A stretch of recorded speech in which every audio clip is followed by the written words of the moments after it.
is to let somebody know that, yeah, I believe in Jesus Christ. Well, sometimes people just like it for a remembrance and what God done for them, and that's fine. Sure. You know, but there are people who, you know, flaunt it, and then, you know, they think that's going to save them. You know, and that's where the fallacy is. You know, the danger. You know, the danger. Behaviors and change. That's where idolatry comes Yeah, idolatry. You know, I think that little thing there that's going to protect them for some reason. Like a talisman. Yeah, you know, some rock. You know, so I'm gonna put this rock around my neck, and it's going to keep me safe. You know, I mean, is it? And what are you trusting in? A necklace?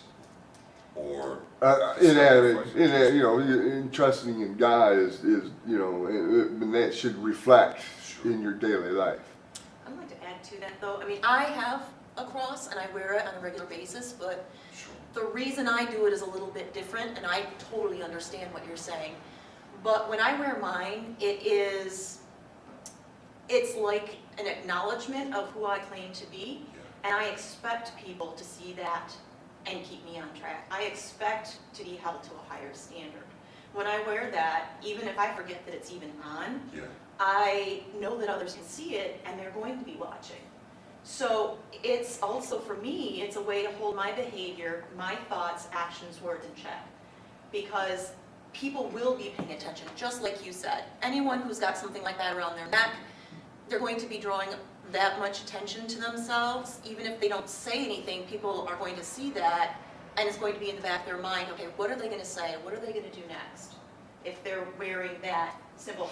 It's just a chunk of metal, and I'm with you there, it's just a chunk of metal. I don't have any positive things on that is you're seeing Christian things instead of devil things. I mean, there is positives, you know, but personally, for me, I'm not saying there are positive things in somebody wearing a cross or having a cross on their, because you're being reminded that there are godly people about, you know, godly minded, I should say godly people, godly minded people.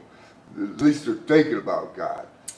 And there's another reason. It's kind of, it's a reaffirmation of what I now know to be true, because I was raised to believe in a Jehovah's Witness way of thinking, which I have nothing. Yeah. Well, and the reason, supposedly, as I was taught, that crucifixes and crosses are wrong, they said, well, that was, first of all, they don't believe in a cross, it was a tree. But secondly, they say that's like watching a murder happen and then taking the bloody dagger and wearing it around your neck. That's like condoning what happened.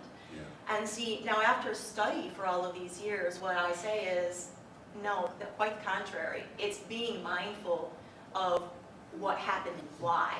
Well, I get it. So, what if Jesus had, this is the argument to that. I kind of believe, what if Jesus had his head cut off with a guillotine? Would you wear a guillotine around your neck? And I understand. Really, I mean, it's kind of ludicrous. It'd have a different attraction, I'm sure. Yeah. Yeah. But you see what I'm saying? I mean, it's because we're so programmed from the cross. You know, we see the cross. Back in Roman days, the cross was a horrible thing. Horrible symbol. Yeah. You know, I mean, today we think of this as our salvation. You know, it was the medium that brought us salvation, so it's a good thing for us. Oh yeah, back then it would have been the same as seeing somebody with a swastika on their shoulder. No, seriously. So yeah, they would have been, okay, you're with them. And I get that. I do get that. I do get that mentality. But again, through decades of further study, I also understand that there is a deeper meaning. And so for me, because it has that individual meaning, I don't wear it as a stumbling block, but it is very personal to me because it's a reminder of so many things. It's a reminder of how much more I've learned through the years. It's a reminder of the depth of what it means. And again, like I say, it's one of those things where, I know I'm going to stumble and I know I'm going to fall. And if somebody points it out, then I want to be able to say that I have the humility to say, you're right, I screwed up. Thank you for bringing that to my attention. Now let's talk about what I did wrong and what I'm going to do about it now. And hopefully through that humility, hopefully with being able to discuss with somebody else, and it'll catch people off guard. If you admit to a mistake, and instead of going, it wasn't me, like most people do, it's going to catch them off guard. And they're not going to know what to say or do. If you take advantage of that next few moments to say, let's talk about this. Thank you. Thank you for bringing it to my attention. Also could be, I used to, when I first became in the church, it was a lot of, we don't put the cross up on the building, we don't, and so I just kind of followed suit. But I take a little different look at it now. I look at it as, it can be a conversational, icebreaker for people. So, oh, you're a Christian. Oh, well, where do you go to church, it's opens doors sometimes, and if we use it for that, then I think it's, beneficial. But, there's a lot of people who... Too many people use it for flash, Right. Blame. Yes. It's just most, but even though it's being seen, it's still in the public conscience, so it's still actually a good thing, but, that's where your personal relationship with God has got to be right. Things don't matter. I myself don't. I don't think I carry bling at all. You're blingless. I try to be as less bling as I possibly can. I've been that way for years because I guess somewhere somebody taught me that things don't matter. When you're looking at I like shiny stuff. I walked through the Hobby Lobby the other day, and they had this these little crystal figurines, and Jack stopped. He's 4 years old, and I'm sitting there looking. Yeah, it's pretty. I like it too. I like to look at the bling, but it's it catches my eyes. But it's like, is it really necessary? Is it functional? Well, but like you've already pointed out, if someone can see that hanging around your neck, and then connect it with how they see you behave, because your actions are speaking louder than, or just as loud as what you've got hanging around your neck, it makes a big difference. Because again, they do see people who live their lives righteously, and who believe in what they claim to, that this stands for. Not this, but you know what I mean. Yeah, well, but before, like I said, you got to see, there's got to be obvious for, you can see the fruits, what kind of fruit tree you have.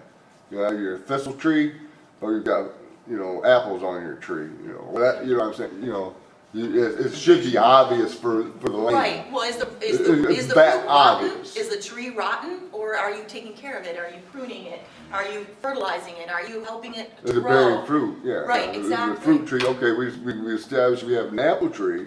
Is there any fruit on that tree? Right. Like Jesus said, well, there's no fruit on you, die. And we got to remember, that was a fruit tree. It wasn't a thistle tree, or thorn tree or whatever. It's dying, it died because it bears no fruit. And so, to kind of transfer this metaphor, it's talking about behavior, the practicing of righteousness and the practicing of sin. And that being a physical manifestation from our behavior. Whereas we were just talking about, wearing the cross, which could have both positive and negative effects. It could start a conversation, and God knows it's hard enough to start a conversation about Jesus in this day and age. So it says in 7 and 8 and 9, it draws that parallel of practicing sin versus practicing righteousness. And it talks about that the Son of God appeared for this purpose, that he might destroy the works of the devil. And it's so appropriate, because this is kind of what I'll be talking about today later on, but there's that metaphor of be the coffee bean, whereas your environment can affect you or you can affect your environment. You know, if you put like a carrot, a coffee bean, and an egg through that process, and I'll be talking about this later, the carrot gets mushy, but it doesn't affect the water. The egg gets hard boiled, but it doesn't affect the water. But the coffee bean, when you boil it, changes the water around it. And that's kind of the message that I'll be bringing forth later. And that's just what John is talking about here. A person who's born of God doesn't practice sin because he can't. He's been changed. And he practices righteousness because he's been shown that love. At least that's been my experience. I didn't know what love was until I read it on the pages. None of us really understands love until somebody bestows it upon us. Yeah. You know, I mean, indifference is what you should get. I mean, if you think about it, I mean, at the best is indifference. You know, from other people. You know, Yeah. But when somebody goes out of their way to do something for you just because they see you in need or whatever, you're not in a position to help yourself and somebody else helps you. You know, you can feel the love, unless it's some sociopath doing it for ulterior motives. That could really mess your mind up too. But that's the only way we could experience, because he loved us first. I mean, it's written. You know, we love him because he loved us first. Greater love has no man than this, that you Lay down his life first. You know, we talk about grace being unmerited favor. Yes. And I think honestly, if we're springboarding off that, is if we're truly honest with ourselves, when we talk about the love we have for other individuals, the closest we can get to that grace concept for another human being is when we see a newborn baby. Yeah. And we just feel that overwhelming sense of this is life, this is newness, this is, I want to protect, I want to care for. That unmerited favor, this child has done nothing wrong, and that's how God sees us. And we should carry that with us, but it's difficult to do with the individuals around us, because even the ones that we love the most, that are closest to us, at some point, they've hurt our feelings, we've hurt theirs, we've said or done something callous. You know, it's a difficult thing to really wrap our minds and hearts around that idea of how God sees us. Jesus called it, in his prayer, he called it trespass.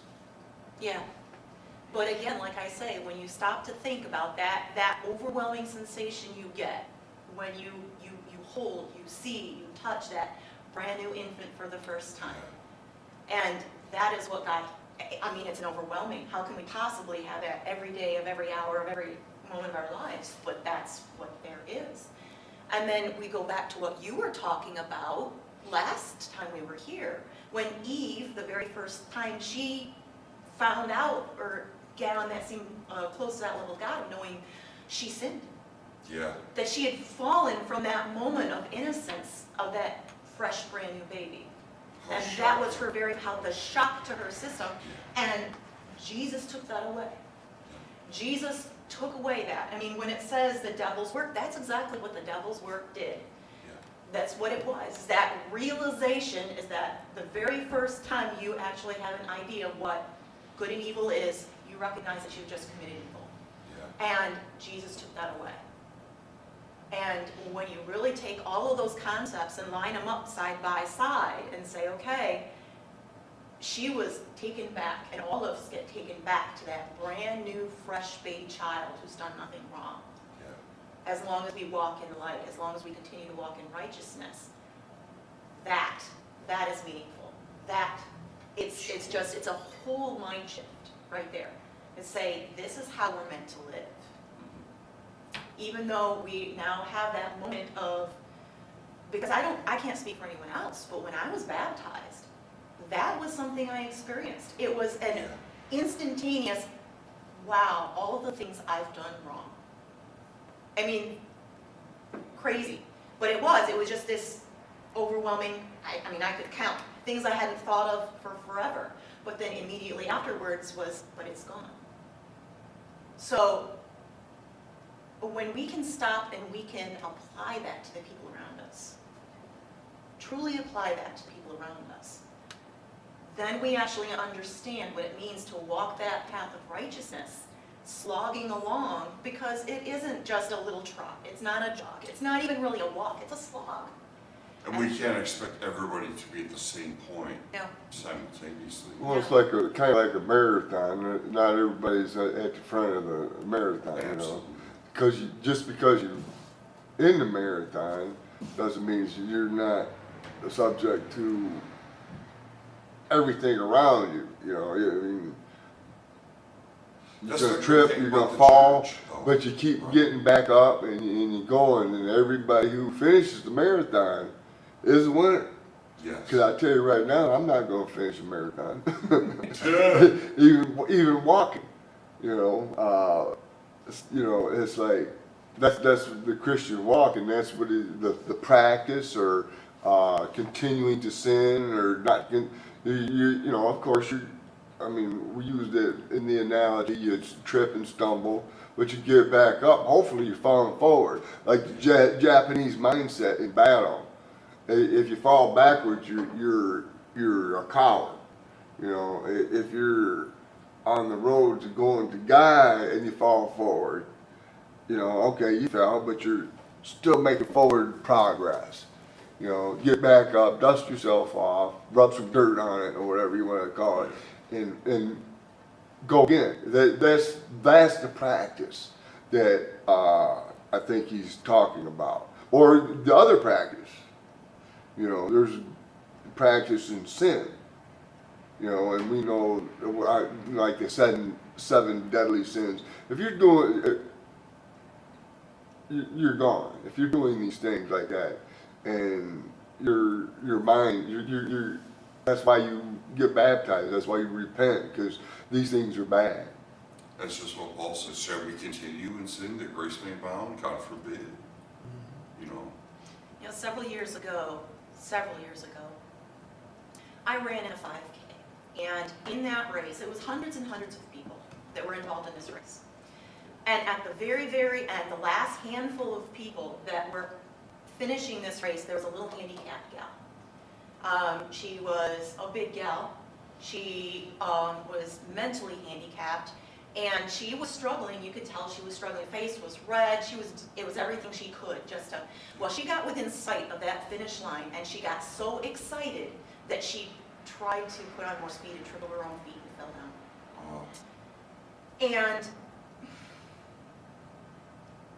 it was the most beautiful thing that I'd seen in my life. Yeah. Several people from both sides actually came over, checked to make sure she was okay, helped her up, and then helped her cross that finish line. And as she did it, every person watching was clapping. The very last person. How often do we see that in our Christian walk, in this race? If we were to see that more often, where people would actually get past that, well, I'm not going to get involved, it's not my place, well, you know, I'm not going to get between them, it's not, no. Multiple people rushed in to make sure she was okay. She got back up on her own feet. Yeah. Nobody lifted her up, but there were people on either side of her.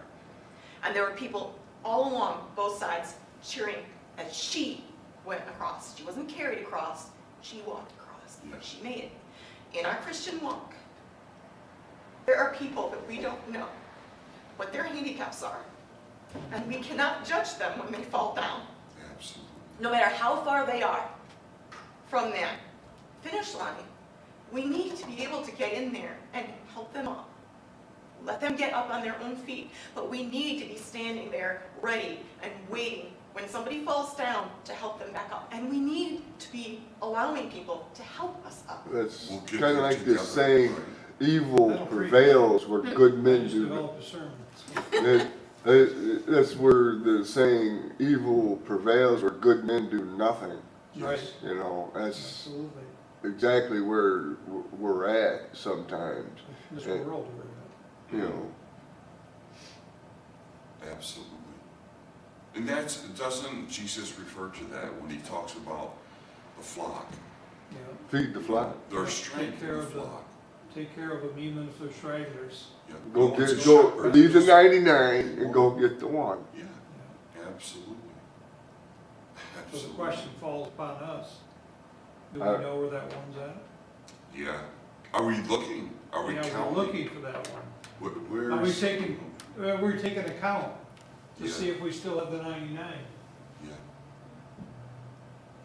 That weighs heavy on me. And that goes back to the thing that Cain says, am I my brother's keeper? Yeah. All right, that'll preach too. That's right, verse. I may use that analogy, I'm telling you this. right I'm now. telling you, I've never forgotten, it was beautiful. And you know, the interesting thing is that I recognize her, she stood out. The race was in Blissfield, and she was a bagger at the local Adrian Myers. And she had physical deformities. Her upper lip was out to here, and she had the purpling all over her face, and she was a big girl. And everyone knew her, but it was one of those things where you're very polite and look the other way. Yeah. So when somebody, everybody knows, but it brings it home, it brings it more personally when you see her. Somebody everybody knows, looks the other way, ignored. She's part of the background. You know her name? I don't, unfortunately. Very sweet girl, but mentally handicapped, physically deformed, and to see her running a race. Yeah. You know, someone you see every single time you go to the grocery store. A daily activity. Don't pay any attention. Yeah. She's running a race too. She's running a race too. It was amazing. Never forgotten it. Those things you never want to forget because we see so much of the opposite in our culture, in our society, that we tend to like that there's no hope for. But there is the hope. There is. Well, the natural thing of human the human nature is we expect mercy for ourselves, but we want revenge for people who trespass against us. I mean, that's their natural. Jack could get mad. Jack could get mad at his sister. You gotta whoop her. I'm saying, well, how many times? 100. 100? You want all that many times? Yeah, 100. See, she just did something mean to him, but he wants retribution, and he wants it now. And I think that's in all of us, you know, and that's where we got to remember the gift of grace that we're given, you know, because we're all under the until you become Christian, we're all under the punishment, you know, of death. We're all under that, right? But when we receive that grace, then we got to bestow that grace on other people to let it, again, just let the love show, because we had to love somebody for them to say, well, why is this person even taking an interest in me? And I had that problem a lot of times when I was in prison. That I see somebody come in, especially right out of quarantine, the ink so wet is still dripping on their number, and they're lost. And you say, well, all right, you need some stamps. I even got guys cigarettes because I don't want to go to the wrong person and borrow. I said, dude, this is something they call pay forward. When you're able to help somebody out, do it. You owe me nothing. I made sure they knew that. You owe me nothing. Here's some stamps so you can write home, so you get, you know, let people know and all that. Give them some cigarettes, shampoo, whatever, you know, whatever little, because people ride in and you don't get your money until sometimes a month. Yeah. You know, and you're sitting there and you got, what are you gonna do? You can't wash yourself. You get the state soap. That's like, but Dry skin. unless you're a crazy person, but Yeah, it's like, and I've done it for a lot of people, and they hesitated because they all know, well, why are you doing this? This is one of them trick things. It's one of them trick things. Or they think you're a sucker. You know, you got a tattoo. You know, that keep coming back. You know, oh, this guy's a sucker, or weak. And I almost got in a fight over something. That similar guy kept coming back for stuff because I showed him kindness. Yep. He kept coming back, and I said, dude, this is not that kind of party. And it was Muslim, and you know, it was one of them Muslim gang related things. And oh, you got, you know, and I said, well, if that's what you feel you got to do, here I am, you know. And it like it caught him off guard, you know, because I usually didn't talk, you know, like that, you know. And I said, here I am. There's nothing between us but air and opportunity. But, yeah, it's just yeah, but you still have to do it. You still have to do it, even in them situations. You have to. I thought I had to because I'm maybe saving somebody. You know, I give them a stamp and save their life. It's like powerful. At least try to make it an opportunity. Yeah, I mean, a stamp to help somebody out, and maybe I've brought a few people to congregation, you know, in there, you know, by doing just that, you know, and where they end up at, that's not mine. Yeah. I did what I planted it, I watered the seed, and when it grows, you know, that's up to him or her and God. You know, that's you know, I do that.